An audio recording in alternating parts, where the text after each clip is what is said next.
South ఇండియాలోనే అతి తక్కువ ధరలకి రత్నాలనందించే ఏకైక సంస్థ 6JVR. నమస్తే, నేను Keshav. Welcome to Suman TV. ఆంధ్రప్రదేశ్లో ఎన్నికల తేదీలు సమీపం అవుతున్న కొద్దీ పార్టీలు అలానే అభ్యర్థుల్లో కూడా అటెన్షన్ పెరిగిపోతుంది.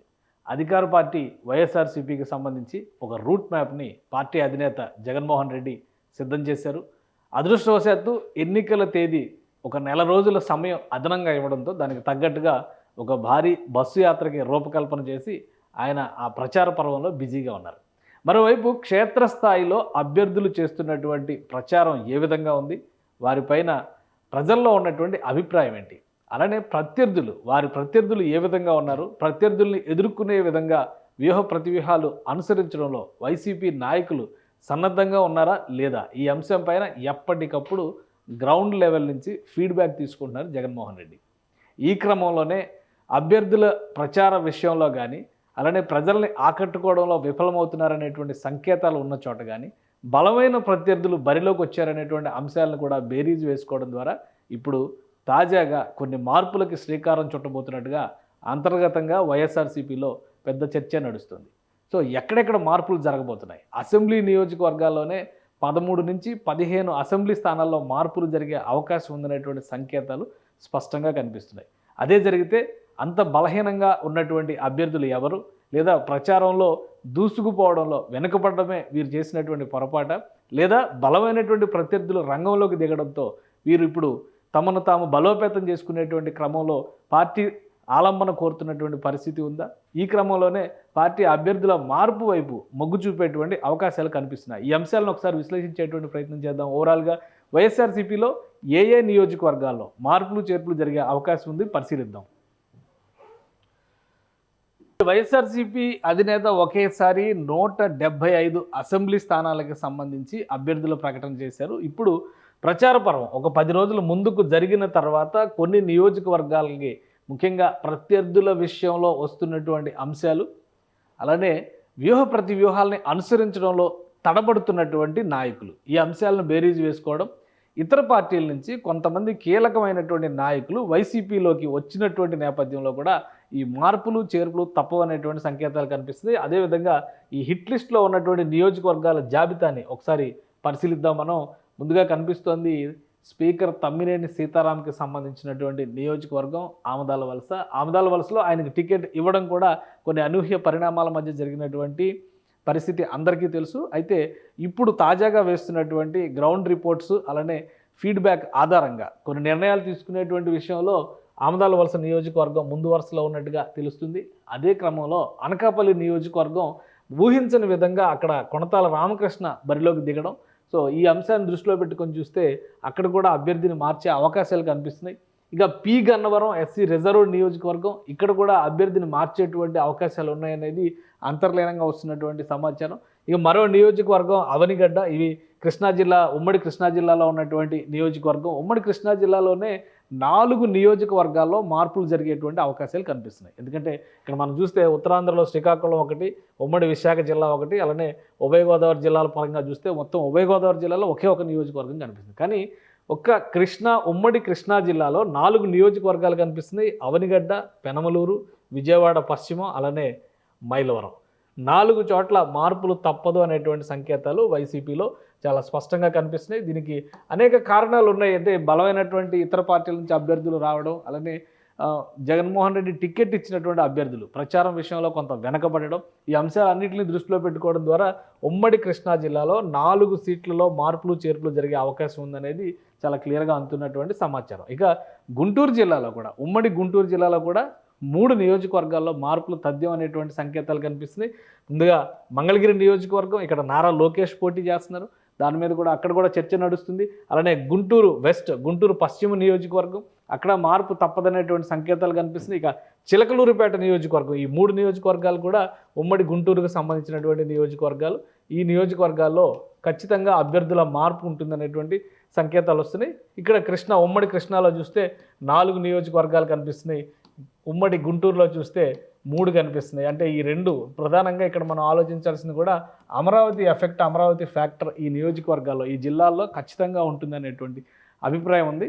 సో అమరావతి ప్రభావం కూడా కావచ్చు, ప్రభుత్వ వ్యతిరేకత అనేటువంటి అంశానికి అభ్యర్థుల బలహీనత తోడైతే ఇక్కడ ఓడిపోవడం ఖాయం అనేటువంటి సంకేతాలు వైఎస్ఆర్సీపీ అధిష్టానానికి అందే అవకాశాలు ఉండొచ్చు. అందుకనే 7 నియోజకవర్గాలని కృష్ణా గుంటూరు జిల్లాల పరిధిలోనే మార్పులు చేర్పులకి శ్రీకారం చుడుతున్నారు. ఇక మిగతా నియోజకవర్గాలు చూద్దాం. పరుచూరు నియోజకవర్గం ఇక్కడ అభ్యర్థి మార్చేది ప్రకాశం జిల్లా ఉమ్మడి ప్రకాశం పరిధిలోకి వచ్చేది. అలానే నెల్లూరు సిటీకి సంబంధించినటువంటి నియోజకవర్గం ఇక్కడ అభ్యర్థిని మార్చే అవకాశం కనిపిస్తుంది. ఆసక్తికరమైనటువంటి చర్చ రాయచోటి నియోజకవర్గం పైన జరుగుతుంది. అది ఎందుకు అనేది కూడా మనం విశ్లేషిద్దాం. అసలు ఈ నియోజకవర్గాల్లో వైఎస్ఆర్సీపీ నుంచి ఎవరెవరు బరిలో ఉన్నారు, అదేవిధంగా ప్రత్యర్థులు ఎవరున్నారు, ఈ అంశాలను కూడా విశ్లేషించేటువంటి ప్రయత్నం చేద్దాం. ఒకవేళ ప్రత్యామ్నాయాలు కనుక జగన్మోహన్ రెడ్డి ముందుగానే ఆలోచించారా, లేదా ప్రత్యామ్నాయ నాయకులు చేరడం వల్లనే ఇక్కడ మార్పులు చేర్పులు చేయాలనేటువంటి ఆలోచనకు వచ్చారు. ఆ అంశాన్ని కూడా ఒకసారి విశ్లేషిద్దాం.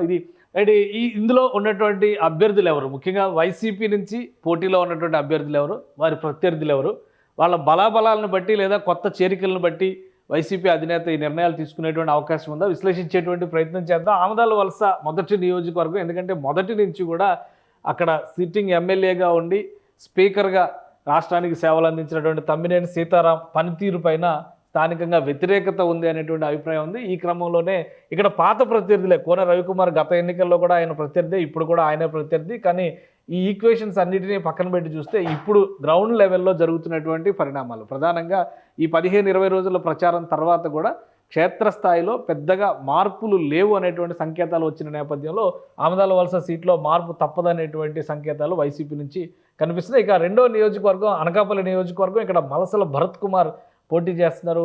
కొత్త అభ్యర్థి కొనతాల రామకృష్ణ జనసేన పార్టీ నుంచి బరిలో దిగినటువంటి నాయకుడు. కొనతాల రామకృష్ణ సీనియర్ పర్సన్, గతంలో ఎంపీగా, ఎమ్మెల్యేగా, మాజీ మంత్రిగా అనుభవం ఉన్నటువంటి నాయకుడు.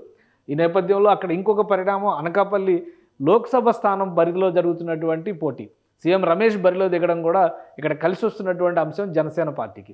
బీజేపీ అభ్యర్థిగా ఆయన బరిలో దిగినప్పటికీ కూడా ఆ ఏరియాలో ఉన్నటువంటి 7 అసెంబ్లీ స్థానాలపైన కూడా జోరుగా ప్రచారం సాగుతున్నటువంటి పరిస్థితి ఉంది. మలసల భరత్ కుమార్ కొత్త అభ్యర్థి కావడంతో ఈ తీరుని తట్టుకునేటువంటి స్థితిలో లేరు అనేటువంటిది గ్రౌండ్ రిపోర్ట్స్ వస్తుంది. అక్కడ సిట్టింగ్ ఎమ్మెల్యేగా ఉన్నటువంటి అమర్నాథ్, మంత్రి అమర్నాథ్ అక్కడి నుంచి బరిలో దిగాల్సింది, కానీ ఆయన అక్కడి నుంచి తప్పించి గాజువాకలో బరిలో నిలిపింది వైఎస్ఆర్సీపీ.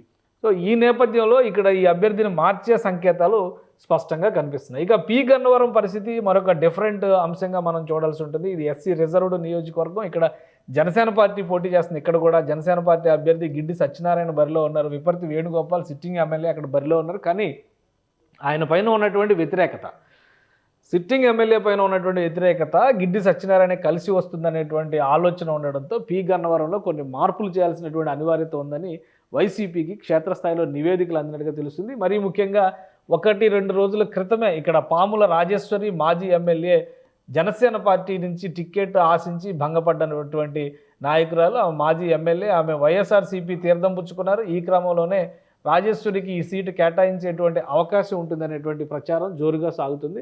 సో ఇది చాలా సీరియస్గా కన్సిడర్ చేస్తున్నటువంటి పరిస్థితి. ఇక్కడ చూస్తే ఆమదాల వలస శ్రీకాకుళం జిల్లా, అలానే అనకాపల్లి, ఉమ్మడి విశాఖ జిల్లా, పి గన్నవరం, అలానే ఉమ్మడి తూర్పుగోదావరి జిల్లా, ఇక్కడ ఉన్నటువంటివి 3 సీట్లు మాత్రమే ఉన్నాయి. కానీ తర్వాత జరిగినటువంటి పరిణామాలు చూస్తే ఉమ్మడి కృష్ణా జిల్లాలోనే 7 అసెంబ్లీ నియోజకవర్గాల్లో మార్పులు చేసేటువంటి అవకాశాలు స్పష్టంగా కనిపిస్తున్నాయి. అందులో ఒకటి అవనిగడ్డ నియోజకవర్గం, అలానే పెనమలూరు నియోజకవర్గం, విజయవాడ పశ్చిమ నియోజకవర్గం, మైలవరం నియోజకవర్గం. మొత్తం అన్నీ కూడా వైఎస్ఆర్సీపీ గత ఎన్నికల్లో 2019 ఎన్నికల్లో వైఎస్ఆర్సీపీ గెలుచుకున్నటువంటి నియోజకవర్గాలు. ఇప్పుడు మారినటువంటి పరిణామాలు, అమరావతి నినాదానికి వ్యతిరేకంగా రాష్ట్ర ప్రభుత్వం నిర్ణయాలు తీసుకుందనేటువంటి విమర్శలు. ఈ నేపథ్యంలో ఉమ్మడి కృష్ణా, గుంటూరు జిల్లాల్లో కొంత ప్రతికూలత ఉందనేది పార్టీ కూడా అంచనా వేస్తున్నటువంటి పరిస్థితి. దానికి సంబంధించినటువంటి క్షేత్రస్థాయి అధ్యయనాలపైన కూడా వైఎస్ఆర్సీపీ అధినేత జగన్మోహన్ రెడ్డి దృష్టి పెట్టారు. ఈ క్రమంలోనే 4 నియోజకవర్గాల్లో ఒక ఉమ్మడి కృష్ణా జిల్లా పరిధిలో మార్పులు చేయడానికి అవకాశాలు కనిపిస్తున్నాయి. మొదటిది అవనిగడ్డ నియోజకవర్గం, సింహాద్రి రమేష్ ఇక్కడ బరిలో ఉన్నారు, సిట్టింగ్ ఎమ్మెల్యే. ఆయనకంత సానుకూలత లేదన్న ఉద్దేశంతోనే మొదట మచిలీపట్నం పార్లమెంటుకు పంపించాలనుకున్నారు. కానీ చివరి పరిణామాలు, అనూహ్యమైనటువంటి పరిణామాల నేపథ్యంలో మచిలీపట్నం పార్లమెంటుకి సింహాద్రి చంద్రశేఖర్ను పంపించి మళ్ళీ సింహాద్రి రమేష్ని ఇక్కడ బరిలో నింపారు. చివరి నిమిషంలో జరిగినటువంటి పరిణామాలు జనసేన పార్టీలోకి, టీడీపీలో ఉన్నటువంటి మండలి బుద్ధప్రసాద్ జనసేన పార్టీలోకి వెళ్ళి జనసేన అభ్యర్థిగా బరిలో దిగడం అనేది కూడా ఒక షాకింగ్ ఫ్యాక్టర్గా సింహాద్రి రమేష్కి పరిణమించింది. ఈ క్రమంలోనే మండలి బుద్ధప్రసాద్కి ఉన్నటువంటి పాజిటివిటీ, అలానే రెండు పార్టీలు కూటమి అభ్యర్థిగా రావడం అనేది అక్కడ రెండు పార్టీలకి సంబంధించి జనసేనకి టీడీపీకి కూడా బలమైనటువంటి క్యాడర్ ఉండడం వల్ల అక్కడ అభ్యర్థి వైసీపీ అభ్యర్థి బలహీనపడేటువంటి సంకేతాలు ఉన్నాయనేటువంటి అభిప్రాయం వస్తుంది. ఈ క్రమంలో ఆయన్ని మార్చేటువంటి స్కోప్ ఎక్కువగా కనిపిస్తుంది. ఇక మరొక నియోజకవర్గం పెనమలూరుకు సంబంధించి మంత్రి జోగి రమేష్ని పెనమలూరు బరిలో నిలిపారు. వాస్తవానికి ఆయన పెడన ఎమ్మెల్యేగా ఉండగా మంత్రి పదవి దక్కించుకున్నారు. ఇప్పుడు ఆ నియోజకవర్గంలో వ్యతిరేకత ఉందన్న ఉద్దేశంతో పెనమలూరు తీసుకొచ్చారు. కానీ పెనమలూరులో కూడా ఈక్వేషన్స్ సరిపడేటువంటి పరిస్థితి లేదు. ఇక్కడ చివరి నిమిషంలో టీడీపీ అభ్యర్థిగా బోడే ప్రసాద్ కేటాయించారు. వాస్తవానికి ఇక్కడ అభ్యర్థుల మార్పులు చేర్పులు జరుగుతాయి అనేటువంటి అభిప్రాయం జరిగింది. కొంతమంది స్థానిక నాయకులకి రివ్యూ చేశారు. అదే క్రమంలో జనసేన పార్టీ ఈ సీటు కోరిందనేటువంటి చర్చ జరిగింది. వీటన్నిటి నేపథ్యంలో ఇప్పుడు బోడే ప్రసాద్ సీటు అనౌన్స్ చేసిన తర్వాత వైసీపీ జోగి రమేష్ని మార్చాలనేటువంటి ఒక కన్క్లూజన్కి వచ్చినట్టుగా తెలుస్తుంది. ఒకవేళ ఆ క్రమంలో నిర్ణయం తీసుకుంటే కనుక జోగి రమేష్ని మైలవరం నియోజకవర్గం, వాస్తవానికి జోగి రమేష్ గత 2009 ఎన్నికల్లో మైలవరం నియోజకవర్గం నుంచి పోటీ చేశారు. అలానే 2014 ఎన్నికల్లో కూడా మైలవరం బరిలోనే ఉన్నారు. 2019లో మాత్రం ఆయన్ని ఎవరు ఊహించిన విధంగా పెడన నియోజకవర్గానికి జగన్మోహన్ రెడ్డి గారు బదిలీ చేశారు. ప్రస్తుతం పెనమలూరు అనుకున్నారు. పెనమలూరు నుంచి మళ్ళీ రివర్స్ బదిలీ జరిగేటువంటి అవకాశం కనిపిస్తుంది. మైలవరంలో ఉన్నటువంటి అభ్యర్థి సర్నాల తిరుపతిరావు బీసీ క్యాండిడేట్కి టికెట్ ఇచ్చింది వైఎస్ఆర్సీపీ. ఇప్పుడు అక్కడ ప్రత్యర్థిగా ఉన్నటువంటి వ్యక్తి సిట్టింగ్ ఎమ్మెల్యే వసంత కృష్ణప్రసాద్, అక్కడే వైసీపీ నుంచి గెలుపొందిన ఆయన ఇప్పుడు టీడీపీలో చేరారు. టీడీపీ నుంచి ఆయన బరిలో ఉన్నారు. కాబట్టి ఇక్కడ ప్రత్యర్థి బలమైనటువంటి ప్రత్యర్థి, అంటే వాస్తవానికి అక్కడ దేవినేని ఉమామహేశ్వరరావుని బరిలో నిలుపుతారనేటువంటి అంచనా వేసి ఉండొచ్చు. తర్వాత నిమిషంలో అనూహ్యంగా వసంత కృష్ణప్రసాద్ పిక్చర్లోకి వచ్చేసరికి వైసీపీ ఈ మార్పులు చేయాలని భావిస్తున్నట్టుగా తెలుస్తుంది. అంటే ఇక్కడ పెనమలూరు వర్సెస్ మైలవరం అనేటువంటి ఈక్వేషన్ని ఏ విధంగా డిసైడ్ చేస్తారనేది చూడాలి. ఇక మరొక ముఖ్యమైనటువంటి నియోజకవర్గం విజయవాడ పశ్చిమ నియోజకవర్గం. గత 2-3 రోజులుగా జరిగినటువంటి పరిణామాలు చూస్తే జనసేన పార్టీలో కీలకమైనటువంటి నాయకుడిగా భావించినటువంటి పోతిన మహేష్ వైఎస్ఆర్సీపీలో చేరారు. పోతిన మహేష్కి అవకాశం కల్పించేటువంటి ఉద్దేశంతోనే పశ్చిమ నియోజకవర్గంలో కొన్ని మార్పులు జరగబోతున్నాయి అనేటువంటి ప్రచారం జరుగుతుంది. అది ఎంతవరకు కరెక్ట్ తెలియదు. కానీ మొత్తానికి పశ్చిమ నియోజకవర్గంలో వైఎస్ఆర్సీపీ నాయకత్వం కొంత బలహీనంగా ఉంది. వైఎస్ఆర్సీపీ అభ్యర్థి జనంలోకి దూసుకు వెళ్ళేటువంటి విషయంలో కొంత వెనుకబడి ఉన్నారనేటువంటి విమర్శలు వస్తున్నాయి. ఇక్కడ ఆసిఫ్ షేక్ మైనారిటీ వర్గాలకు సంబంధించినటువంటి నాయకుడికి వైసీపీ టికెట్ కేటాయించింది. ఎవరు ఊహించిన విధంగా బీజేపీ అభ్యర్థిగా, ఉమ్మడి అభ్యర్థిగా ఇక్కడ సుజనా చౌదరి కేంద్ర మాజీ మంత్రి బరిలోకి దిగారు. ప్లస్ అక్కడ ఉన్నటువంటి కాంబినేషన్స్ పరంగా చూస్తే మైనారిటీ అభ్యర్థి కానీ బీసీ వర్గాలకు చెందినటువంటి అభ్యర్థిని కానీ పెడతారని అందరూ భావించారు. కానీ సుజనా చౌదరి రావడం అనేది అక్కడ పోటీని తట్టుకోవాలంటే అభ్యర్థిని మార్చాల్సినటువంటి అవసరమన్నా ఉంది, లేదా కొన్ని రాజకీయ సమీకరణలో మార్పులు చేయాల్సినటువంటి సంకేతాలైనా ఉన్నాయనేటువంటి అభిప్రాయం వస్తుంది. ఈ క్రమంలోనే పోతిన మహేష్కి ఇక్కడ అవకాశం ఇస్తారా? ఎందుకంటే నిన్నటి వరకు జనసేనానికి అనుంగు సహచరుడిగా తిరిగినటువంటి మహేష్ ఇప్పుడు నేరుగా బాణాలు విసురుతున్నటువంటి పరిస్థితి ఉంది. సో ఈ ఈక్వేషన్ని మరింత బలోపేతం చేసేటువంటి క్రమంలో ఆసిఫ్ షేక్ని పక్కన పెట్టి పోతిన మహేష్కి ఈ సీటు కేటాయించవచ్చు అనేటువంటి చర్చ నడుస్తుంది. బట్ మార్పు అనేది సంకేతంగా కనిపిస్తుంది విజయవాడ పశ్చిమ నియోజకవర్గంలో. ఇక మైలవరం సంగతి ఆల్రెడీ మనం మాట్లాడుకున్నాం. సో ఈ 4 నియోజకవర్గాలు కృష్ణా జిల్లా పరిధిలో ఉన్నటువంటి నియోజకవర్గాలు మైలవరం, అవనిగడ్డ, పెనమలూరు, విజయవాడ వెస్ట్, ఈ 4 నియోజకవర్గాలకు సంబంధించినటువంటి అభ్యర్థుల మార్పు ఉంటుందనేటువంటిది ఇక్కడ కనిపిస్తున్నటువంటి మాట. ఇది ఉమ్మడి కృష్ణాకు సంబంధించినటువంటి జాబితా. ఆ తర్వాత చూస్తే కనుక ఇమీడియట్గా గుంటూరు జిల్లాకు సంబంధించి కూడా 3 నియోజకవర్గాల్లో మార్పులు తప్పవనేటువంటి సంకేతాలు కనిపిస్తున్నాయి. ఇప్పటికే అన్ని 175 నియోజకవర్గాలకు సంబంధించినటువంటి అభ్యర్థులను జగన్మోహన్ రెడ్డి ఒకేసారి అనౌన్స్ చేశారు. కానీ మార్పుల విషయంలో కూడా ఈ సమీక్షల తర్వాత, ఎందుకంటే నోటిఫికేషన్ రావడానికి ఇంకా వారం రోజుల సమయం మాత్రమే ఉంది. ఈ లోపు సర్దుబాట్లు దిద్దుబాట్లు చేసుకోవాల్సినటువంటి బాధ్యత పార్టీ పైన ఉంది. కాబట్టి అంతర్లీనంగా క్షేత్రస్థాయిలో ఉన్నటువంటి సమాచార సేకరణపైనే పార్టీ అధిష్టానం దృష్టి పెట్టినట్టుగా తెలుస్తుంది. ఈ క్రమంలోనే ఉమ్మడి గుంటూరు జిల్లాలో కూడా 3 నియోజకవర్గాల్లో మార్పులు తప్పవనేటువంటి సంకేతాలు వస్తున్నాయి. ఆ 3 నియోజకవర్గాలు ఏంటో ఒకటి చూద్దాం. మనం మంగళగిరి నియోజకవర్గం మొదటి రోజు నుంచి వైసీపీకి తలనొప్పిగా మారినటువంటి నియోజకవర్గంగా దీన్ని చూడాల్సి ఉంటుంది. ఇక్కడ తెలుగుదేశం పార్టీ యువనేత నారా లోకేష్ పోటీ చేస్తున్నారు టీడీపీ అభ్యర్థిగా, కూటమి అభ్యర్థిగా.